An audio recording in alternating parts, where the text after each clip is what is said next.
RSS ਦੀ ਪੰਜਾਬ ਇਕਾਈ ਦੇ ਮੀਤ ਪ੍ਰਧਾਨ ਜਗਦੀਸ਼ ਗਗਨੇਜਾ ਤੇ ਸ਼ਨੀਵਾਰ ਰਾਤ ਜਲੰਧਰ 'ਚ ਹੋਇਆ ਜਾਨਲੇਵਾ ਹਮਲਾ।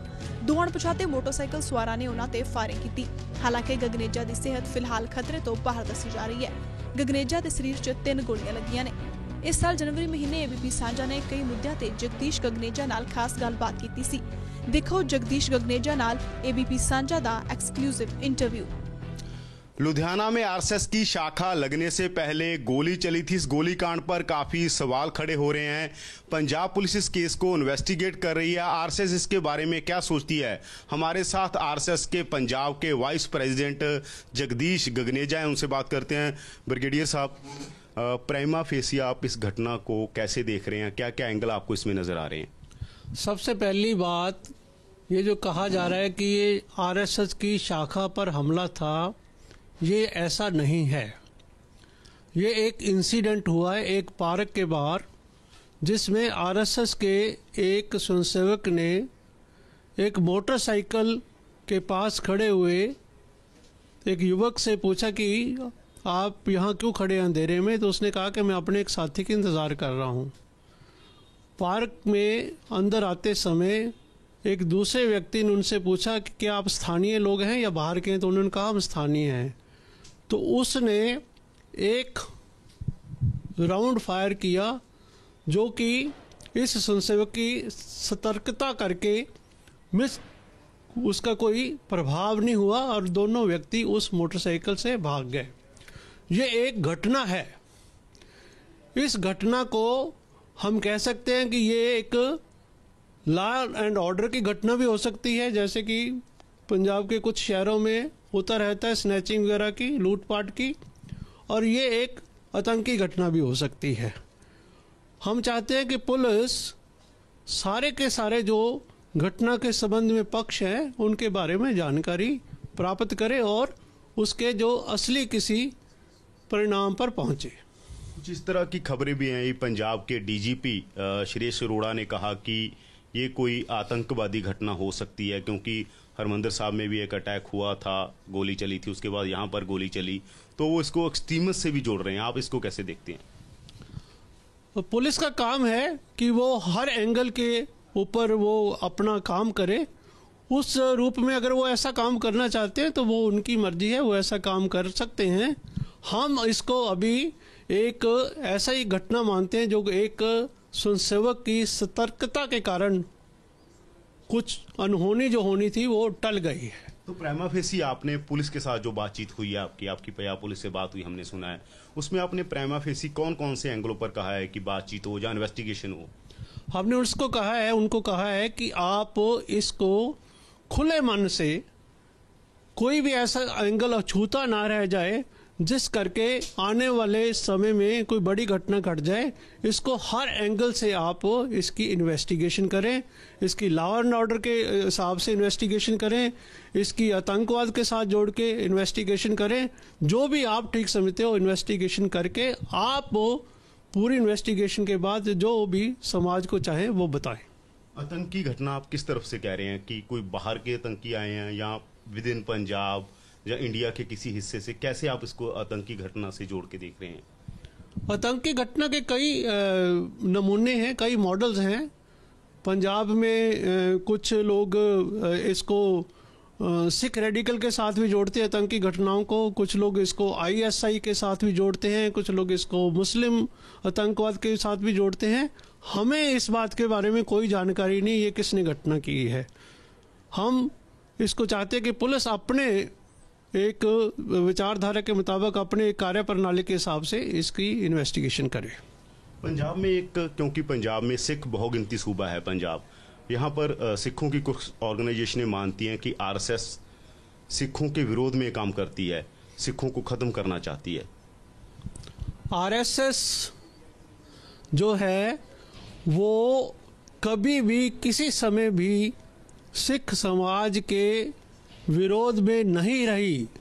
ऐसा कोई भी एक परिणाम, कोई भी एक घटना कभी भी नहीं हुई कि आरएसएस ने कभी भी सिख समाज का विरोध किया हो। इसके विपरीत ऐसी बहुत सी घटनाएं हैं 84 से लेकर अब तक जब आरएसएस और सिख समाज ने मिलकर एक बहुत अच्छे सद्भाव का नमूना समाज को दिया है। सर, तलवंडी साहब वो जो तख्त है उसके जो जथेदार हैं, फॉर्मर जथेदार बलवंत सिंह नंदगढ़, वो कहते हैं कि हमारे जथेदार हैं जो वो आरएसएस नियुक्त करती है, आरएसएस इंटरवीन करती है। जो हमारे बाहर के तख्त हैं, हजूर साहब के तख्त पर बीजेपी के एमएलए अभी कार्यभार उन्होंने संभाला है, तो आरएसएस डायरेक्टली नहीं इनडायरेक्टली पिक्चर के पीछे आरएसएस रहती है। ऐसा उनकी सोच हो सकती है, पर यह सच्चाई नहीं है। और उन्होंने ये भी कहा कि जो नानकशाही कैलेंडर है, खासतौर पर उन्होंने रिजाइन किया, इस इशू पर उनको पद से हटाया गया। उन्होंने कहा कि नानकशाही कैलेंडर, क्योंकि आरएसएस चाहती है कि आरएसएस के तरीके का नानकशाही कैलेंडर बने, सुखबीर बादल आरएसएस के प्रभाव में है, इसीलिए मुझे पद से हटाया गया है, क्योंकि मैं जो गुरबानी के मुताबिक कहता था कि नानकशाही कैलेंडर बने, पर आरएसएस नहीं बनना देने चाहती थी। आरएसएस ने कभी भी किसी भी कैलेंडर का विरोध नहीं किया। जैसा सिख समाज चाहता है वैसा वो कैलेंडर बना सकते हैं। आरएसएस का इससे कोई लेना देना नहीं है। सर, एक ये भी कहा जाता है कि जब हरमंदिर साहब पर, अकाल तख्त साहब पर इंडियन आर्मी ने ऑपरेशन किया था, तब बीजेपी का काफ़ी प्रेशर रहा। जो बीजेपी के आरएसएस से निकले हुए लीडर थे लाल कृष्ण अडवाणी, उन्होंने अपनी किताब माई कंट्री माई लाइफ में कहा कि हमने इंदिरा गांधी के ऊपर प्रेशर बनाया था कि जल्दी अटैक करो। तो उससे कहते हैं कि बीजेपी भी उतना शामिल थी। मुझे इसके बारे में कोई जानकारी नहीं कि लाल कृष्ण अडवाणी जी ने क्या लिखा है, क्योंकि मैंने वो किताब नहीं पढ़ी। तो पर ये जो सवाल खड़े करते हैं जो सिख समाज से जुड़े हुए लोग हैं, तो क्या बात है कि इस तरह का जब आप काम भी नहीं कर रहे, कोई सिखों के खिलाफ आप काम नहीं कर रहे, तो इस तरह की भावना है जो इस तरह का एक जो रिएक्शन है, इस तरह की जो परसेप्शन है आरएसएस के बारे में, क्यों बन जाती है? आरएसएस की सोच सकारात्मक है। आरएसएस समाज को जोड़ने का काम करती है। सिख समाज ने भारत के इतिहास में बहुत अहम रोल अदा किया है। आरएसएस सिख समाज का हमेशा सम्मान करती थी और करती रहेगी। किसी तरह का कोई विरोधाभास आरएसएस के किसी भी कार्यकर्ता या अधिकारी के मन में नहीं है। आरएसएस सर ये मानती है कि भारत एक हिंदू राष्ट्र है, इस बात पर आरएसएस खड़ी है। आरएसएस ने स्पष्ट तौर पर अपनी स्थापना से लेकर आज तक स्पष्ट तौर पर यह कहा है कि भारत एक हिंदू राष्ट्र है। तो सिख कहते हैं कि हम एक अलग कौम है, सिख एक अलग कौम है, सिख किसी का हिस्सा नहीं है, सिख हिंदू समाज का हिस्सा नहीं है, सिख एक अलग कौम है। तो वहाँ पर कंट्राडिक्शन, जब आप पूरे भारत का सपना देखते हैं एक हिंदू राष्ट्र का, तो वहाँ पर आपको लगता नहीं कि कंट्राडिक्शन आती है इसमें? भारत एक लोकतांत्रिक देश है। इस लोकतांत्रिक देश में हर एक व्यक्ति को या हर एक संगठन को अपने विचार प्रकट करने की आज़ादी है। उस हिसाब से कोई भी कुछ कह सकता है, उनको कहने की पूरी आज़ादी है। पर संघ की जो सोच है कि भारत एक हिंदू राष्ट्र है, वो संघ उसके ऊपर कायम है। सिख हिंदुओं का हिस्सा है या सिख एक अलग कौम है? हिंदुत्व की जो परिभाषा भारत के सुप्रीम कोर्ट ने और जो संघ ने दी है, उसमें भारत में पैदा हुए, भारत में जन्मे सब पंथ संप्रदाय हिंदुत्व का हिस्सा है, ऐसा संघ का मानना है। तो आपको लगता नहीं है कि जब आप इस तरह की स्टेटमेंट करते हैं जहां पर मिनॉरिटी है जो वो मेजॉरिटी में है, दो स्टेट्स ऐसी हैं कश्मीर और पंजाब, यहाँ पर मिनॉरिटी है जो सिख और मुस्लिम है वो मेजॉरिटी में है, तो वहाँ पर आरएसएस को काम करने में प्रॉब्लम आती है? इस तरह की घटनाएं जो आती हैं, एक टाइम रुलदा सिंह थे जो पंजाब राष्ट्रीय सिख संगत के अध्यक्ष थे, उनके ऊपर अटैक हुआ, उनका मर्डर हुआ यहाँ पर पंजाब में, वो केस चल रहा है अभी, उस पर सिख एक्सट्रीमिस्ट थे जो उनका नाम आया। तो आपको नहीं लगता है कि इस तरह की कंट्राडिक्शन जब मिनॉरिटी यहाँ पर मेजॉरिटी में है तो प्रॉब्लम आएगी वहाँ? कुछ लोगों की सोच करके आरएसएस के काम में कभी कभी कुछ अड़चने आती हैं, वो हम उसको अपने नॉर्मल स्टाइल में लेते हुए हम अपना काम करते रहते हैं और हम अपना काम करते रहेंगे। राजमोहन गांधी एक काफ़ी बड़े राइटर हैं, उन्होंने कहा है कि जब पंजाब का बंटवारा हुआ तब आरएसएस के 50,000 वर्करों ने अपनी किताब में लिखा उन्होंने कि यहाँ पर कत्लेआम करने में, मुसलमानों को भगाने में बहुत बड़ी भूमिका अदा की है। भारत के विभाजन में आरएसएस के स्वयंसेवकों ने अपनी जिम्मेवारी निभाते हुए बहुत से हिंदू परिवारों को विभाजित भारत के हिस्से से सुरक्षित इस भारत में पहुंचाया है, और उसके लिए इतिहास में ये सारी चीज़ें लिखी हुई। राजमोहन गांधी जी ने जो लिखा है उसके बारे में मुझे कोई जानकारी नहीं है।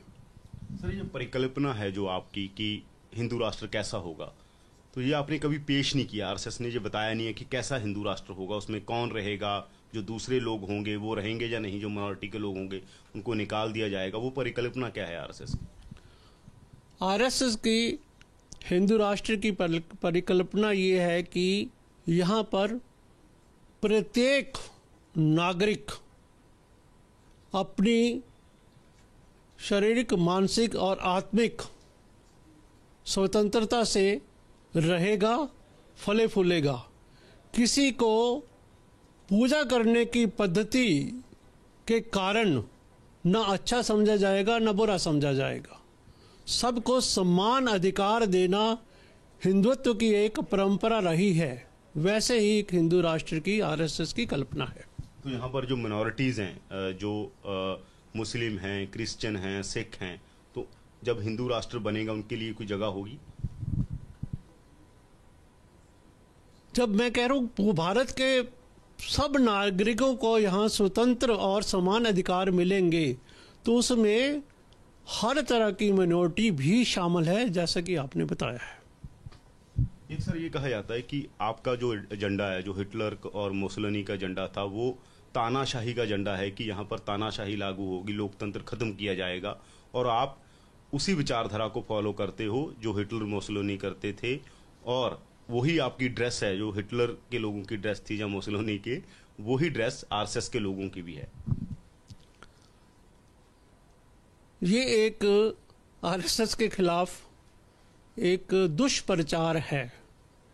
आरएसएस हिंदुत्व की बात करता है, उसकी विचारधारा हिटलर या मुसोलिनी की तरह संकीर्णता से भरी हुई नहीं है। ड्रेस जो है वो एक समय की आवश्यकता के अनुसार बनाई जाती है और बदलती जाती है। ड्रेस का किसी विचारधारा के साथ जोड़ना अपने आप में एक संकीर्णता की निशानी है। सर, ऐसा क्यों है कि जब बीजेपी की सरकार बनती है, चाहे वो पिछली एनडीए सरकार थी या इस बार की सरकार थी, जिसके प्रधानमंत्री खुद आरएसएस से आए हुए हैं, नरेंद्र मोदी आरएसएस से निकले हुए लोग हैं, तो मुस्लिम जो हैं या क्रिश्चियन हैं, जो मिनॉरिटीज़ हैं, वो इनसिक्योर क्यों फील करने लग जाती हैं? आपसे निवेदन है कि आप राजनीति से संबंधित कोई प्रश्न मेरे से मत पूछें, मैं इसका जवाब नहीं दूंगा।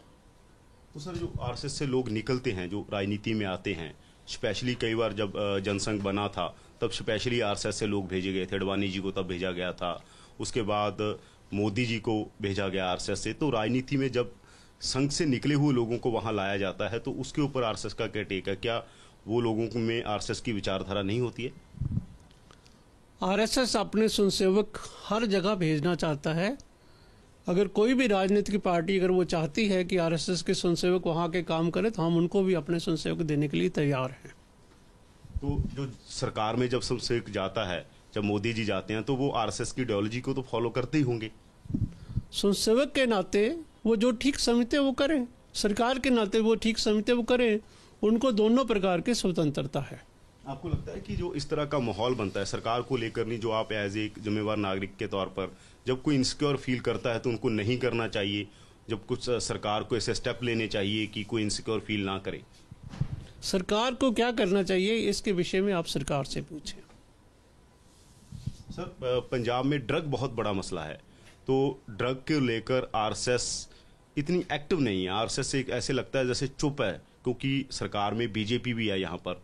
तो ड्रग के ऊपर कोई बड़ी कैंपेन यहाँ पर आरएसएस क्यों नहीं लॉन्च करती? आरएसएस ने कभी भी कोई कैंपेन लॉन्च नहीं की। आरएसएस जो है व्यक्तिगत संस्कारों के द्वारा व्यक्ति का चरित्र निर्माण करने में एम्फेसिस देता है। हमारे संघ के स्वयंसेवक जहाँ भी हैं वो इन बुराइयों से दूर हैं और वो संस्कारक के द्वारा किसी भी बुराई का सामना करने के लिए अपने स्वयंसेवकों को तैयार करते हैं। हमारा स्वयंसेवक जिस नगर में, जिस मोहल्ले में रहता है, वहाँ पर अपने आप में एक ऐसा वातावरण बन जाता है जहाँ पर ड्रग्स की जैसी बुराई की कोई जगह नहीं रहती। आपको नहीं लगता कि नाम आते हैं, बहुत सारे अकाली लीडरों के नाम आए, ईडी ने इन्वेस्टिगेशन भी की कि जो बीजेपी में लोग आते हैं वो होते तो आरएसएस से ही हैं, कहीं ना कहीं आपकी भी बदनामी होती है, आपको चुप रहना पड़ता है उन विषयों पर? राजनीति के विषय में मैं किसी भी प्रश्न का जवाब नहीं दूंगा। सर, पंजाब में आप क्या मानते हैं कि एक बॉर्डर स्टेट है पंजाब, उसके बावजूद भी पंजाब में आरएसएस का विस्तार उस तरह से क्यों नहीं हो पाया जैसे बाकी जगह हुआ है? क्या प्रॉब्लम रहेगी कि बीजेपी में भी उस तरह के लीडर नहीं आए जैसे सेंट्रल लीडरशिप में लाल कृष्ण आडवाणी आए, मोदी आए, बड़े बड़े लीडर आरएसएस से आए? यहाँ पर क्या प्रॉब्लम हो गया कि लीडरशिप क्राइसिस खड़ा हो गया पंजाब में? बीजेपी के लीडरशिप क्राइसिस के बारे में आप बीजेपी से पूछें। जहाँ तक संघ का संबंध है, संघ का काम पंजाब में लगातार बढ़ रहा है और आगे भी बढ़ता रहेगा। अभी कितनी शाखाएं हैं पूरे पंजाब में? आरएसएस की कितनी शाखाएं हैं आज की तिथि में? पंजाब में कोई 700 के करीब शाखाएं हैं। और ये शाखाएं डिस्ट्रिक्ट लेवल पर हैं, ब्लॉक लेवल पर हैं, या जिलों में? कहाँ पर ये शाखाएं हैं? पंजाब में गांवों में भी शाखा है, शहरों में, बस्तियों में शाखा है, नगरों में शाखा है। कोई भी जिला ऐसा नहीं जिसमें हमारी शाखाएं ना हो। तो जो जिस तरह आप बात कर रहे थे कि सिख एक्सट्रीमिस्ट या कोई और विचारधारा के लोग जिनकी कंट्राडिक्शन आपसे रहती है, तो वहाँ पर आपको निचले लेवल पर प्रॉब्लम भी आती है? वहाँ पर कोई कंट्राडिक्शन आती है इस तरह की जैसे शाखा को लेकर विरोध होता है? पहली बात तो संघ की किसी के साथ कंट्राडिक्शन नहीं है। संघ खुले विचारों वाला एक संगठन है और हमें कभी भी कहीं भी शाखा खोलने के बारे में किसी तरह की इस प्रकार की कोई परेशानी नहीं हुई। घर वापसी का प्रोग्राम चल रहा था आपका पूरे देश में, तो पंजाब में अभी घर वापसी का क्या हो रहा है? हमारा घर वापसी का कोई प्रोग्राम नहीं है। कई संगठन है जो घर वापसी कर रहे हैं। आरएसएस से जुड़े हुए संगठन है, आप उनसे प्रश्न जाके पूछिए ना। या आपको लगता है कि घर वापसी का जो प्रोग्राम है वो ठीक है, वो होनी चाहिए? घर वापसी के बारे में संघ का एक स्पष्ट विचारधारा है कि किसी भी व्यक्ति को लालच देकर या गुमराह करके उसका धर्म नहीं बदलना चाहिए, और अगर संभव हो सके तो धर्म बदलने की प्रक्रिया कानूनी रूप से इसको बंद करना चाहिए। और जो लोग जिनका धर्म परिवर्तन हो चुका है, अगर वो अपनी इच्छा से वापस आ रहे हैं तो उनको आने की अनुमति मिलनी चाहिए। कौन कर रहा है घर, जो आप कह रहे हैं कि जो धर्म परिवर्तन करा रहा है, देश में करवा रहा है, पंजाब में करा रहा है, वो कौन करवा रहा है? धर्म परिवर्तन जो करा रहे हैं, आप जाइए, आप देखिए, आपको पता लगेगा कौन करवा रहा है। नहीं, आप तो एक सांस्कृतिक सामाजिक संगठन है, सब कुछ देखते हैं पूरे देश में, पंजाब में। ऐसे कौन लोग हैं जो धर्म परिवर्तन करवा रहे हैं पंजाब में? बहुत सी संस्थाएं हैं, आप पत्रकार हैं, आप जानते हैं, आप जाइए देखिए, आप खुद बताइए कौन करवा रहा है। तो ये थे आरएसएस पंजाब के vice president brigadier Jagdish Gagneja, जिनका कहना है कि जो लुधियाना में घटना हुई है उसमें अलग अलग एंगल वो देख रहे हैं। हो सकता है ये कोई वैसे ही घटना हो सकता है ये आतंकी घटना हो, और उनका कहना है कि आरएसएस पंजाब में लगातार विस्तार कर रही है। 700 से ज़्यादा शाखाएं हैं और भी सभी जिलों में पंजाब में आरएसएस का विस्तार हो रहा है। कैमरामैन गुलशन के साथ यादविंदर सिंह, एबीपी न्यूज़, जलंधर।